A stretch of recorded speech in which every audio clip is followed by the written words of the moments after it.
하나님은 이 세상의 모든 만물을 창조하신 줄로 믿습니다. 다 우리가 그렇게 고백을 해서 이 자리에 있는 거죠. 그렇다면 그 하나님께서는 모든 인간을 창조하시고 특별히 저와 여러분을 창조하신 우리의 창조주 아버지가 되심을 믿습니다. 그래서 사도 바울이 이렇게 기록을 해 놓았어요. 로마서 8장 15절. 너희는 다시 무서워하는 종의 영을 받지 아니하고 양자의 영을 받았으므로 우리가 아빠, 아버지라고 부르짖느니라. 하나님은 우리의 아빠가 되어 주십니다. 그렇다면 하나님은 우리의 아빠로서 그 자녀가 어떻게 살기를 원하실까요?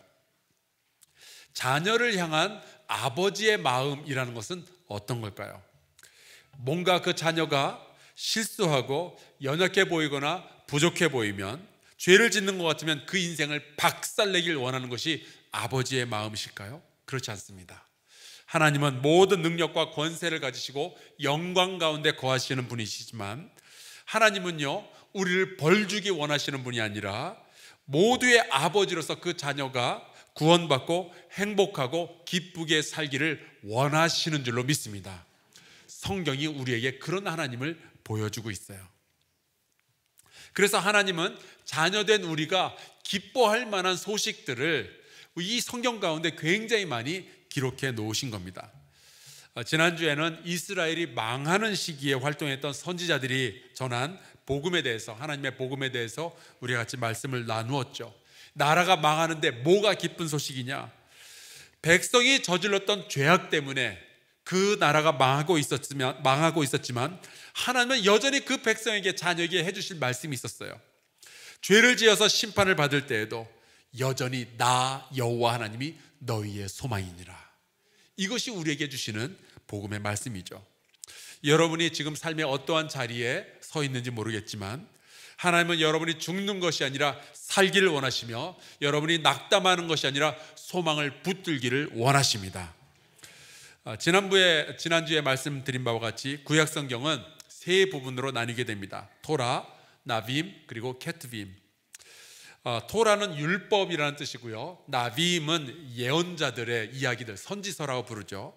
그리고 케트빔은 율법과 선지서를 제외한 나머지 장르들의 문서들을 의미합니다. 이것을 우리가 성문서라고 부르는데, 이 안에는 지혜문학이라고 부르는 잠언이나 전도서 같은 것들이 들어있고요, 때로는 묵시록이라고 하는 다니엘서 같은 것이 기록이 되어져 있고요, 그리고 시편 같은 것이 이 안에 들어있습니다. 오늘은 이 케투빔 안에서 이 시편을 중심으로 이 시편 안에 어떠한 하나님의 복음이 우리에게 들려지고 있는지를 함께 나누려고 합니다. 시편에는 총 몇 편의 시가 들어있을까요? 아시죠? 150편. 이 150편의 시는 히브리 말로는 셰페르 테힐림이라고 하는데, 그 뜻은 찬양의 노래라는 뜻입니다. 그냥 단순히 시로만 쓰여진 것이 아니라 노래의 가사였던 겁니다. 제가 미국에서 살 때 한 번은 유대인의 회당에 제가 좀 가보고 싶어서 그들의 예배에 참석한 적이 있었습니다. 근데 보니까 유대인들은 예배를 드릴 때 반드시 그 시편을 서로 이렇게 낭송도 하고 교독도 하는 그러한 순서를 갖더라고요. 앞에서 랍비가 시편을 읽으면은, 그러면 이제 성도들이 다 같이 그것을 이제 맞받아치면서 같이 교독을 하게 되는 거죠. 저에게 있어서는 그것이 참 새로운 경험이었는데, 안타깝게도 영어가 아니라 히브리 말로 하더라고요. 그래서 저는 이제 가만히 옆에 앉아 있었던 기억이 있습니다. 오늘날 천주교도 그렇고 우리 개신교회도 마찬가지입니다. 시편은 예배에 있어서 빠질 수가 없는 그러한 요소죠. 아마 여러분이 이 찬양을 아실지 모르겠어요. 여호와는 나의 목자시니 내게 부족함이 없으리로다. 시편 23편. 비난처 있으니 환난을 당한 자 이리오라. 시편 46편. 옛부터 도움 되시고 내 소망 되신 주. 시편 90편. 이 시편에 나오는 여러 가지 내용들은 우리의 예배의 어디엔가는 반드시 들어있게 되어 있어요. 그런데 이 시편에 나오는 150편 가운데 73편 정도가 다윗이 쓴 시라고 되어 있습니다. 하지만 나머지 반은요, 모세의 시로부터 시작해서 포로기 후기의 시까지 거의 1000년 동안 쓰여지고 불려졌던 유대인의 예배 가운데 불려졌던 노래 가사들을 모아놓은 겁니다. 그래서 이 시편 속에는 인간의 모든 감정들이 전부 다 포함이 되어져 있어요. 때로는 슬픈 감정도 나오고 분노하는 감정도 안에 있고요, 외로운 감정, 절망하는 감정, 탄식하는 감정도 이 시편 150편 안에는 다 들어 있습니다. 그리고 이 모든 것이 다 예배에 사용되어지는 언어인 거예요. 그렇다면 시편을 읽다 보면은요, 시편을 통해서 우리가 깨닫게 되는 하나님의 복음이 하나 있는데 이런 겁니다. 우리는 인생의 어떠한 감정 속에서도 하나님을 만날 수 있다는 거예요. 우리의 감정에 높낮이가 있고 때로는 어둡고 때로는 밝고 여러 가지 감정들이 복합적으로 우리의 인생에 나타나겠지만, 어떠한 감정을 가지고 하나님께 나아가도 하나님은 나아가는 그 자를 만나주시고 붙들어 주신다는 것, 그것이 시편에 나오는 복음입니다. 그래서 여러분, 우리는 우리의 감정의 상태가 어떠한지 몰라도 하나님을 예배하는 그 자리로 나아갈 수가 있는 거예요. 오늘 우리가 함께 읽은 이 본문이 시편 62편인데요 1절을 한번 보겠습니다. 나의 영혼이 잠잠히 하나님만 바라며 나의 구원이 그에게서 나오는도다. 우리 찬양팀이 이 찬양을 우리가 같이 찬양을 했는데 얼마나 마음에 감동이 있었는지 몰라요. 근데 이 1절에 보면 시작이 얼마나 아름다운지 몰라요. 그래서 이 시편 62편을 이렇게 찬양의 가사로 만든 거죠. 나의 영혼이 잠잠히 하나님만 바라며 나의 구원이 그에게서 나는도다. 여러분, 그렇다면은 이 1절을 보면은 이 시인이 이 시를 쓸 때, 이 노래를 부를 때 이 사람의 감정 상태는 어땠을까요? 얼핏 보기에 이 시편 62편을 쓴 시인은 1절만 보자면은 마치 평화로운 숲에 싹 들어가서 물소리도 듣고 새소리도 듣고 그러면서 하나님을 묵상하다가 이 시를 쓴 것처럼 보여요. 그런데 3절 말씀해 보면 이 시인이 이 시를 쓸 때, 이 노래를 부를 때의 그 감정 상태가 어떠했는지가 이렇게 기록이 되어져 있습니다. 3절, 넘어지는 담과 흔들리는 울타리 같이 사람을 죽이려고 너희가 일제히 공격하기를 언제까지 하려느냐. 그러니까 지금 이 예배의 노래라고 우리에게 소개된 62편은 즐겁고 평화로울 때, 아무 일도 없을 때 불렀던 노래가 아니라 이 시인이 공격당할 때 힘들어서 죽을 것만 같았을 바로 그때에 지어 불렀던 노래인 거예요. 한 달 전이었죠. 설리라는 젊은 여자 가수가 스스로 목숨을 끊었어요. 나이가 25살밖에 안 되는데 정말 안타까운 소식이었습니다. 그래서 신문에 알고 보니까 지난 5년 동안 가수 생활을 하고 또 연예인 생활을 하면서 수많은 사람들이 말로 또 인터넷 댓글로 이 설리라는 가수를 공격하고 비하하고 그랬던 거예요. 이른바 악플이라 그러죠. 그런 것들을 너무나 많이 달아놨던 거예요. 매일같이 그들과 싸우고 때로는 무시도 하고 그러다가 결국에는 견디질 못하고 자살로 인생을 끝을 냈어요. 아마 그렇게 악성 댓글을 썼던 사람들은 뜨끔했겠죠. 설마 내가 이런 말을 썼다고 해서 죽기까지 할까? 근데 실제로 죽는 일이 벌어진 거예요. 여러분, 우리가 살아가면서 누군가를 해치고 찌르는 말은 안 했으면 좋겠어요. 기왕이면 우리 믿는 사람들은 축복하고 감사하고 격려하고 응원하는 말들을 많이 할 수 있기를 주의 이름으로 축원합니다. 그런데 다윗은 실제로 자기를 죽이려고 했던 사람들에 의해서 많은 공격을 받았던 거예요. 힘들었겠죠. 과연 그때 다윗은 어떻게 했는가? 그때 이 다윗은요, 자기가 복수의 칼날을 갈았던 것이 아니고 괜히 자기가 이 사람한테 공격을 당하니까 저 사람한테 짜증 부리고 내가 힘들어 죽겠다고 그렇게 이야기하고 그러는 것이 아니었어요. 이 사람은 그 힘든 감정을 가지고 그대로 하나님께 나아갑니다. 하나님께 자기가 지금 어떤 상황에 있는지, 자기의 심령의 상태가 어떤지를 하나님께 그대로 고백을 하고 있는 거예요. 예배 가운데 노래의 가사로 자기의 심령을 그대로 이야기를 하는 거죠. 이 다윗이 공격을 당하면서 괴로움 가운데 하나님을 예배하며 경험했던 그 하나님을 기억하고 8절에 이렇게 노래를 합니다. 백성들아, 시시로 그를 의지하고 그의 앞에 마음을 토하라. 하나님은 우리의 피난처시로다.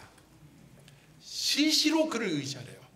그 시시가 언제냐? 우리가 기쁘고 즐거워할 때, 우리의 삶이 거룩할 때, 우리가 좀 영적일 때, 그때만이냐? 아닌 거죠. 다윗처럼 가장 힘들고 어려울 때, 공격당해가지고 서운할 때, 그리고 내 안에 고통이 있을 때, 그때도 역시 하나님 붙들고 의지하라는 거예요. 그러면 어떤 일이 벌어지느냐? 그러한 어두운 감정, 아픈 감정을 가지고서라도 하나님께 나아가서 하나님께 예배한다면 하나님이 나의 피난처가 되신다는 그 고백을 백성들에게 해줄 수가 있었던 겁니다. 사랑하는 성도 여러분, 혹시 가족이나 이웃들로부터 혹은 함께 일하는 어떤 직장 동료나 거래처의 사람으로부터 공격을 받았거나 그것 때문에 마음이 아픈 분들이 계신다면 우리가 가진 감정 그대로 하나님께 나아가며 그 감정 가지고 그대로 하나님을 예배할 수 있기를 주의 이름으로 축원합니다. 여러분이 하나님께서 나의 피난처가 되신다는 고백을 하게 되는 거예요. 하나님은 거룩한 분이니까, 하나님은 영이시니까, 하나님은 영광 가운데 계시는 분이니까 내 마음이 정돈되고 내 마음이 평안하고 기쁠 때만 예배 드린다고 한다면요, 어쩌면 우리는 일주일 내내 예배를 한 번도 드릴 수가 없을지도 몰라요. 왜냐하면 우리의 인생은 고난의 연속이기 때문에. 여러분, 하나님이 관심 두지 않는 우리의 감정의 상태는 없습니다. 아버지시기 때문에 아플 때에도 아빠의 마음으로 우리를 기다려주시고 우리의 예배를 받기를 원하시는 거예요. 때로 우리가 그렇게 부정적인 감정을 가지고 있을 때에도 하나님은 우리의 예배를 기다리시니 여러분의 감정이 어떠하든지 그 하나님을 진정되게 예배할 수 있기를 주의 이름으로 축원합니다. 그런가 하면은 시편 8편에는 조금 밝은 분위기의 시가 나옵니다. 4절을 한번 읽어볼게요. 사람이 무엇이기에 주께서 그를 생각하시며 인자가 무엇이기에 주께서 그를 돌보시나이까. 이 다윗은 지금 너무 즐거운 거예요. 하나님이 나를 지금 돌보고 계시는구나, 하나님이 나에게 은혜를 베푸시는구나, 너무 좋은 거죠. 혹시 지금 이 자리에 딸을 자녀로 두신 아빠 계시면 한번 손 들어보세요. 나는 딸이 있는 아빠다. 예. 혹시 여러분 가운데 나는 내 딸이 객관적으로 정말 예쁘다고 생각한다 하는 분들 한번 손 들어보세요.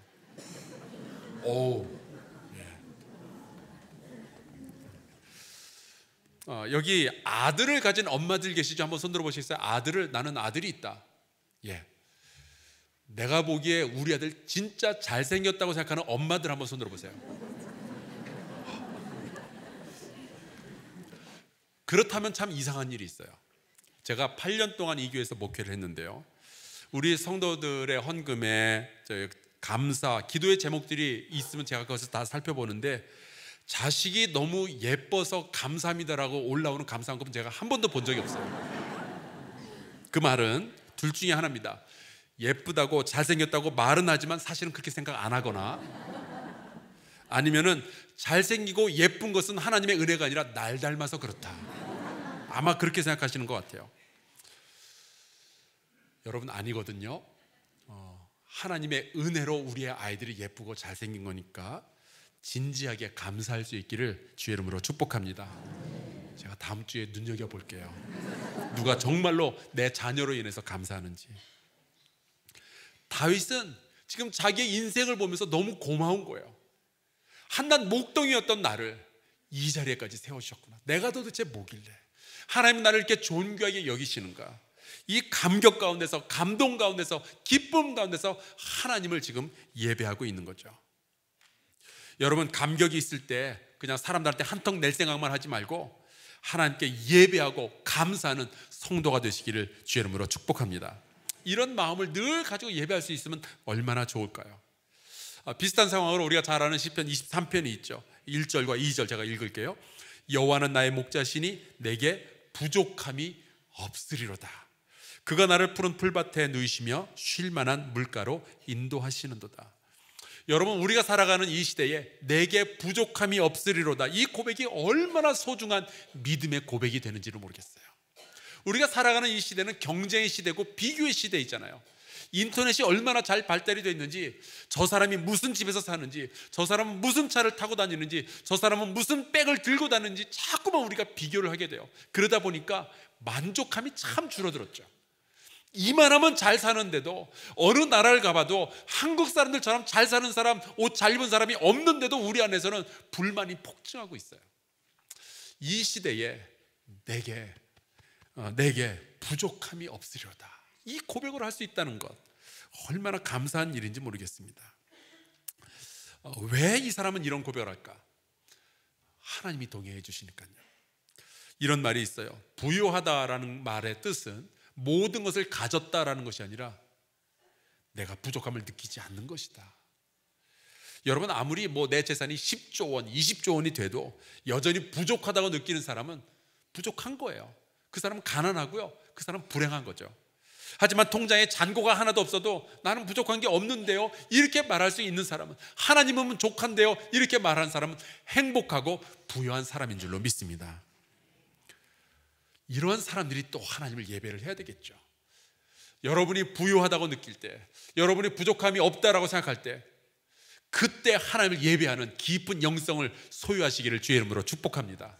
왜냐하면 많은 사람들이 내가 부족함이 없다라고 느낄 때 하나님을 떠나가더라고요. 세상에 있는 것으로 만족하니까 됐다 그러고서는 하나님을 거부해버리는 거예요. 안 그랬으면 좋겠는데. 그런데 또 시편 10편으로 가볼게요. 여기 보면은 시편 8편이나 23편과는 완전히 딴판으로 반대가 되는 감정이 또 표현이 되어져 있어요. 1절, 여호와여 어찌하여 멀리 서시며 어찌하여 환난 때에 숨으시나이까. 여러분, 지금 이 노래를 부르고 있는 시인의 감정 상태가 어떤 것 같아요? 기쁜가요? 행복할까요? 그래 보이지 않죠. 아니면 이 사람은 지금 하나님께 불만을 가지고 있는 거예요. 지금 하나님 앞에 화가 나 있는 거예요. 내가 지금 정말 어려운데, 내가 지금 고통스러운데, 내가 정말 하나님을 필요로 하고 있는 바로 이 환난의 순간에 하나님이 안 느껴지는 거예요. 하나님이 가까이 없는 것처럼 느껴지는 거죠. 그렇게 불만이 있어요. 여러분, 우리 성도들 가운데 그런 분이 예전에 있었어요. 어느 날 이제 교회 출석을 갑자기 멈추신 거예요. 그래서 이제 제가 찾아가서 여쭤봤죠. 성도님 왜 안 나오시냐고. 그랬더니 이분이 그러는 거예요. 목사님, 제가 하나님 계신 건 믿어요. 그런데 그 하나님이 나를 모른 척 하신다면 자기도 하나님 아는 척 할 생각이 없대요. 내가 가장 힘들 때 나를 도와주시지 않는 하나님이라면 굳이 내가 그분을 믿어야 할 이유가 뭐예요, 목사님? 저한테 그렇게 반문을 하는 거죠. 그러니까 하나님을 굉장히 실용적으로 섬기는 거예요. 도움이 되면 믿고, 도움이 안 되면 그냥 저리 가 계시고. 여러분, 하나님께 실망하고 하나님께 화가 난 것은 이 시편을 쓴 시인이나 그 교회를 떠난 그 성도나 마찬가지인데, 둘 사이에는 굉장히 중대한 차이점이 하나가 있죠. 교회를 떠난 그분은 하나님이 안 보이니까 나도 하나님 떠난다, 그렇게 가버렸지만, 이 시편을 쓴 시인은요, 그 실망하고 외로운 감정, 그걸 가지고 하나님께 나아가는 거예요. 이 사람이 뭐라고 고백을 하는가? 14절, 주는 벌써부터 고아를 도우시는 이신이다. 이 사람이 얼마나 외로웠던지, 하나님께 버림받았던 그 감정이 얼마나 강력했던지 자기를 고아같이 여기기 시작했어요. 나는 외롭구나, 나는 힘이 없구나.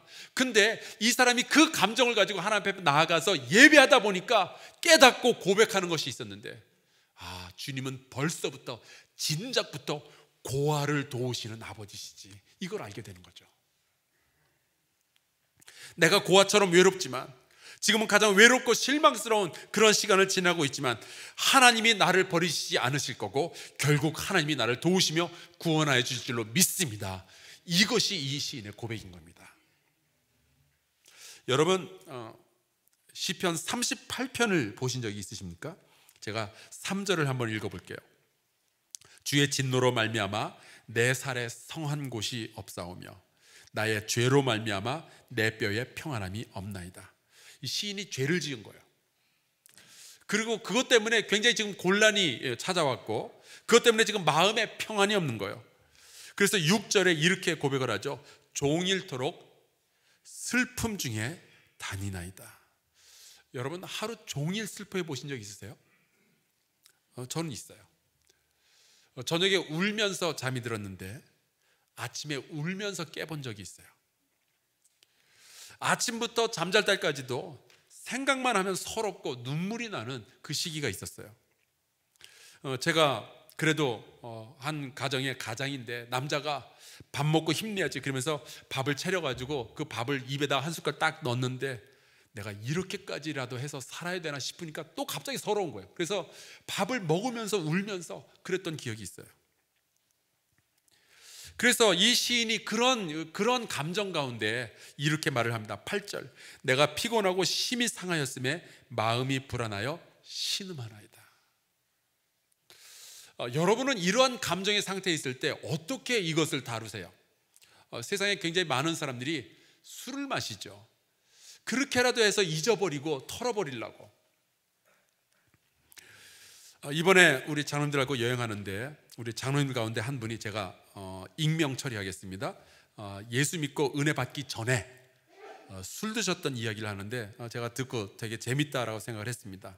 제가 허락받지 않았기 때문에 제가 익명으로 처리하고 이분이 떡이 되도록 술을 마신 거예요. 예수 믿기 전에. 그래서 더 이상 운전을 할 수가 없으니까 대리운전을 시켜가지고 집까지 이제 왔는데 이 대리기사가 집 앞에 자기를 내려놓고 그 차를 몰고 그냥 도망을 가버린 거예요. 그래서 그 새벽에 경찰에 신고하고 뭐 난리를 친 겁니다. 근데 나중에 알고 봤더니 대리운전이 아니고 택시였대요.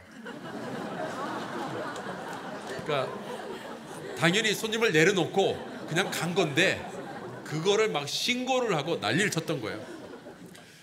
나중에 경찰들한테 얼마나 미안하든지 그래서 그걸 계기로 술을 끊기로 했답니다. 여러분 마음이 힘들고 울적할 때 술을 마셔서 그 감정을 달래보려는 그런 사람들이 있죠. 때로 우리 교회에 술이 거나하게 취한 분이 이 뒷자리에 와가지고 혼자 좀 우두커니 앉아있는 때가 있어요. 그런 걸 보면서 제가 그런 생각을 해봤습니다. 정말 사는 게 힘들어서 술 마신 분이, 술 취한 분이 하나님이라도 만나야 되겠다라고 해서 이 자리에 나와 앉는다면 하나님은 그런 사람의 예배를 받으실까요? 거부하실까요? 받으시는 줄로 믿습니다. 성경을 보니까 그렇게 돼 있어요. 그러한 울적한 마음들, 그러한 서러운 마음들 가지고 하나님 앞에 나오면은 그 감정 그대로 하나님은 받으시고 그를 위로해 주시고 그에게 새로운 구원의 빛을 비추어 주실 줄로 믿습니다. 그래서 예수님 보니까 그 마태와 그 죄인 친구들, 길거리의 창녀들, 세리들, 가늠한 여인마저 만나주시는 거예요. 여러분 사는 게 힘들다 보면은 어찌할 수가 없어가지고 그런 식으로라도 해서 마음을 풀려고 하는 사람들이 있죠. 근데 중요한 것은 이 사람이 얼마나 취했냐 그런 게 아니고 내 마음이 얼마나 울적하냐 그런 게 아니고 내가 그런 감정 상태를 가지고서라도 하나님께 나아가느냐 이게 정말 중요한 거예요. 시인이 21절에 이렇게 노래를 합니다. 여호와여 나를 버리지 마소서. 나의 하나님이여 나를 멀리하지 마소서. 여러분 이렇게 하나님께 부르짖으며 나아가는 사람은 반드시 하나님을 만나고 그 구원을 경험하게 될 줄로 믿습니다. 시편 26편에 보면은 또 다른 인간의 감정이 하나 드러나고 있어요. 1절 내가 나의 완전함에 행하여 싸우며 흔들리지 아니하고 여호와를 의지하여 싸우니 여호와여 나를 판단하소서. 지금 이게 다윗이 쓴 시인데 다윗이 지금 뭘 하고 있는 것 같아요? 제가 보니까 알겠더라고요. 잘난 척하고 있는 거예요. 이걸 교만하다라고 말하기보다는 지금 하나님 앞에서 뭐 자랑하고 싶은 게 있는 거예요. 나 잘했죠. 지금 이 이야기하고 있는 거예요. 근데 여러분 만약에 이제 우리 장로님 오늘 기도 너무 은혜스럽게 잘 해주셨는데 마음에 감동이 좀 있었어요. 근데 대표 기도를 시켰는데 이제 앞에 나와가지고 기도하면서 이렇게 말한다고 한번 생각을 해보세요. 여호와여 내가 무죄함으로 손을 씻고 주의 제단에 두루 다니며 감사의 소리를 들려주고 주의 기이한 모든 일을 말하리이다. 분명히 좋은 일이고 축하할 만한 일이지만 이런 기도 누가 하면 좀 밥맛 없지 않겠어요? 다윗이 아마 오랜만에 죄 안 짓고 좀 살았던 모양이에요. 마음이 그게 얼마나 기쁜지, 그래서 하나님 앞에서 지금 막 자랑하고 있는 거예요. 잘난 척하고 있는 거예요. 그 즐거운 마음을 가지고 하나님을 지금 예배하고 있는 거죠. 하나님 앞에 나아가는 거예요. 아까는 그렇게 서운하고 죽을 것 같고 그런 마음 가지고 하나님께 나아가더니 이번에는 너무 기쁘고 즐거워서 잘난 척까지 해가면서 하나님 앞에 촐랑거리며 나아가는 거죠. 정말 어린아이가 아빠 앞에서 자랑하는 것처럼 하나님 앞에서 그렇게 기뻐 뛰며 예배를 하는 겁니다. 제가 아는 선교사님들 가운데 그 여자 선교사님 한 분이 딱 요 시하고 잘 맞아 떨어지는 것 같아요. 이분 우리 교회 와서도 설교하신 적이 있는데 자기가 맨날 최고의 하루를 보냈다는 거예요. 그리고 하나님이 자기를 좀 특별하게 사랑해 주시는 것 같다는 거예요. 자기가 오늘 받은 은혜 생각해 보니까 너무 많아서 이거 다 쓸 수가 없다는 거예요. 그러면서 뭐 전국에 몇만 명에게 매일같이 카톡도 보내고 뭐 그래요. 대단한 분이 하나 있어요. 근데 그렇게 말하는 게 별로 밉지가 않더라고요. 왜냐하면 순수하게 하나님 아버지 앞에서 자랑하고 그분의 은혜를 자랑하는 것을 제가 평소에 알고 있으니까요. 여러분, 이러한 자랑하는 마음, 하나님께서 우리에게 베풀어 주신 은혜를 자랑할 수 있는 마음도 여러분이 가질 수 있기를 주의 이름으로 축원합니다. 그런가 하면 시편 109편에 가보면 또 반대되는 어두운 감정이 하나 나와 있어요. 여러분, 제가 이렇게 질문을 드려볼게요. 짜증날 때 하나님을 예배해도 될까요? 교회 예배하러 들어오는 길에 집사님하고 싸운 분들 계시죠? 주차장에서 화 한번 내고 들어오는 분들, 짜증이 확 나가지고 예배 들어왔는데 과연 그런 사람의 예배도 받아주실까? 여러분, 받으십니다. 다윗이 시편 109편에 이런 찬송시예요. 찬송시를 지었는데 한번 들어보세요. 이게 찬송시가 맞는지. 10절. 그의 자녀들, 지금 이제 다윗을 되게 공격했던 사람이 있었는데 그의 자녀들은 유리하며 구걸하고 그들의 황폐한 집을 떠나 빌어먹게 하소서. 이걸 뭐라 그러죠? 저주라 그러죠. 그것도 그 자기를 괴롭게 했던 그 사람을 저주하는 게 아니라 그 사람의 자녀들을 지금 저주하고 있는 거예요. 그 사람의 자녀들이 빌어먹게 하소서. 아니, 어떻게 이런 구절이 찬송시에 들어와 있을까? 지금 이 다윗의 마음은 그냥 뭐 분노 같은 걸로 가득 차 있는 거죠. 그런데 이거를 자기의 예배 가운데 하나님 앞에 토해놓고 있는 거예요. 우리 하나님 믿는 한사랑교회 성도들은 사랑하고 용서하고 오래 참기를 주님의 이름으로 축복합니다. 저주는 하지 않았으면 좋겠어요. 그런데 어떻게 이런 저주의 말이 예배의 언어에 사용될 수가 있는가 말이죠.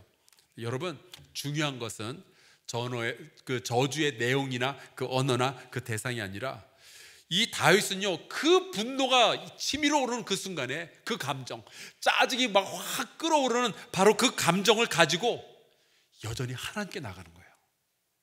하나님께 나가서 그 마음을 다 토해놓는 거예요. 내가 이놈의 자식들을 하나님 좀 어떻게 좀 해주세요. 근데 그 저주를 그 사람을 만나서 퍼붓는 것이 아니라 하나님 앞에서 예배하는 가운데 자기의 모든 속 이야기를 다 하나님께 끄집어 놓는 거죠.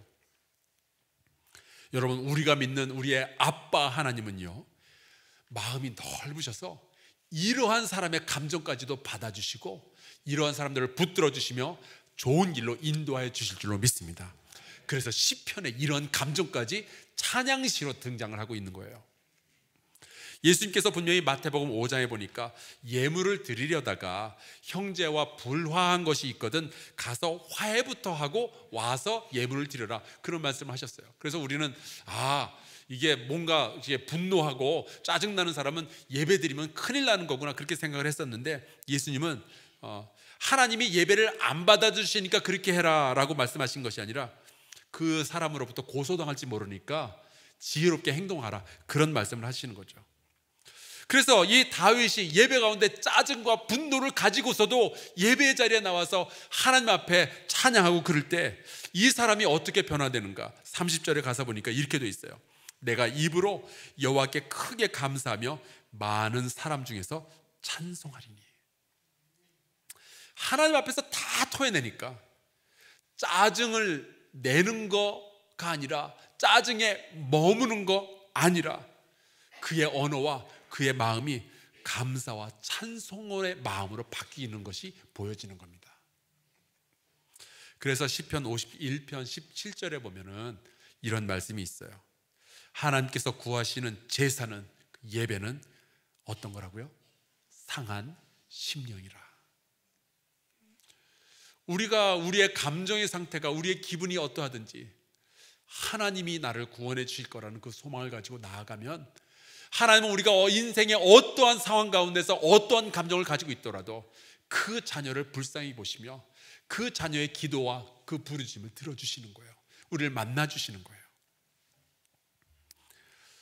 하나님은 인생의 모든 감정을 이미 다 알고 계시고요, 이해하시고 계시고, 우리의 연약함과 우리의 부족함, 심지어 우리의 죄악에도 불구하고 우리의 예배를 받으시는 아버지가 되심을 믿습니다. 외롭고 슬프고 아프고 짜증나는 그 순간, 분노가 치밀어 오는 바로 그 순간, 그 모든 감정들 숨기지 말고 아버지 하나님께 나오시기를 주의 이름으로 축원합니다. 주님께 다 토해놓으세요. 오늘 아침에 여러분이 교회 오기 전에 어떠한 감정을 가지고 있었는지 모르겠지만, 또 여러분이 이 예배 마치고 난 다음에 댁으로 돌아가실 때 또 일주일 동안 살아가면서 어떠한 감정을 경험하게 될지 모르지만, 그때에도 그 감정을 가지고 하나님께 나아가서 하나님의 도우심을 경험할 수 있기를 주의 이름으로 축원합니다. 제가 이 설교를 준비하면서 불렀던 찬송가가 하나 있어요. 300장입니다. 가사가 보니까 이렇게 돼 있어요. 내 맘이 낙심되며 근심에 눌릴 때, 희망이 사라지고 친구 날 버릴 때, 번민이 가득 차고 눈물이 흐를 때, 이 괴로운 세상 지나갈 때 여전히 그 은혜가 내게 족하네. 하나님께서 우리와 함께 해주시면요, 하나님이 우리를 만나주시면 인생 이겨낼 수 있어요. 우리 같이 이 찬송가 부르고 잠시 기도하도록 하겠습니다.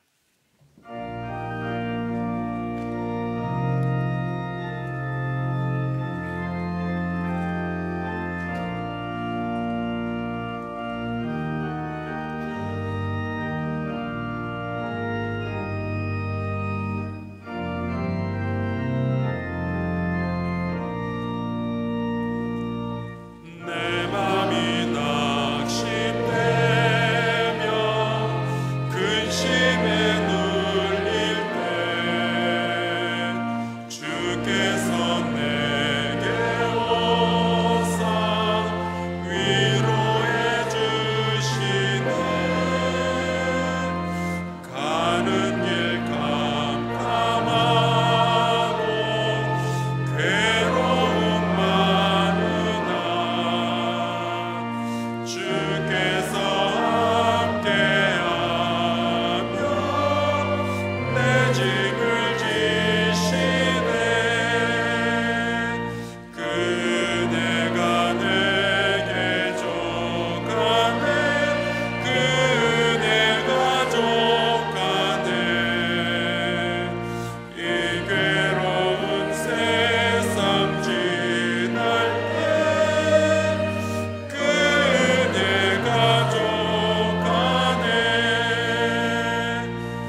같이 동성으로 좀 기도할까요? 하나님, 내가 많이 힘들어요. 하나님, 제가 많이 슬퍼요. 제가 많이 고통스럽습니다. 여호와 하나님, 이 마음 그대로 가지고 하나님 앞에 정직하게 나아갑니다. 주님, 나를 만나주신다 약속하셨사오니 주여 나를 붙들어 주시고 나를 주의 길로 인도하여 주시옵소서. 우리 같이 통성으로 기도합시다. 살아계신 여호와 하나님 아버지, 주님께서 우리를 붙들어 주길 간절히 소원하고 원합니다. 하나님 아버지, 힘들고 어려운 상황 가운데서 그저 여호와 하나님께서 나를 만져주실 것을 기대하며 이 자리에 나왔습니다.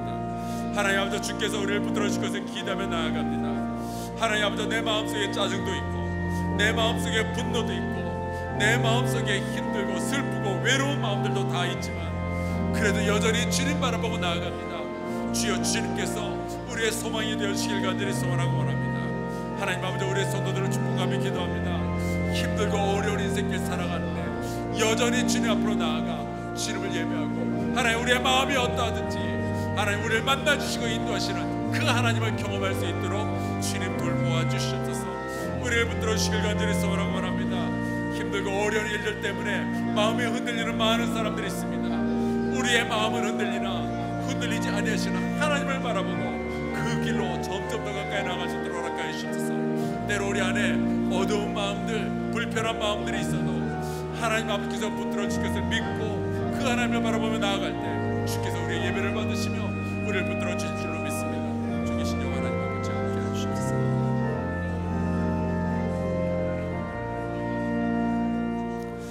하나님 아버지, 우리 인생 살아가다 보니 마음이 낙심될 때가 있습니다.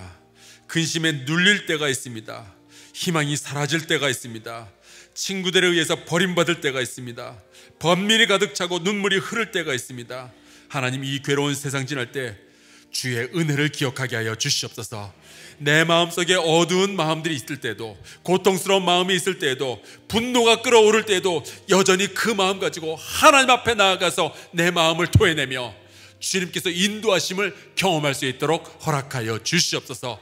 우리 성도들을 붙들어 주시고 어떠한 상황 가운데서도 어떠한 감정으로도 하나님을 노래하고 예배하는 우리 귀한 성도들 될 수 있도록 주님 도와 주옵소서. 예수 그리스도의 이름으로 기도하옵나이다. 아멘.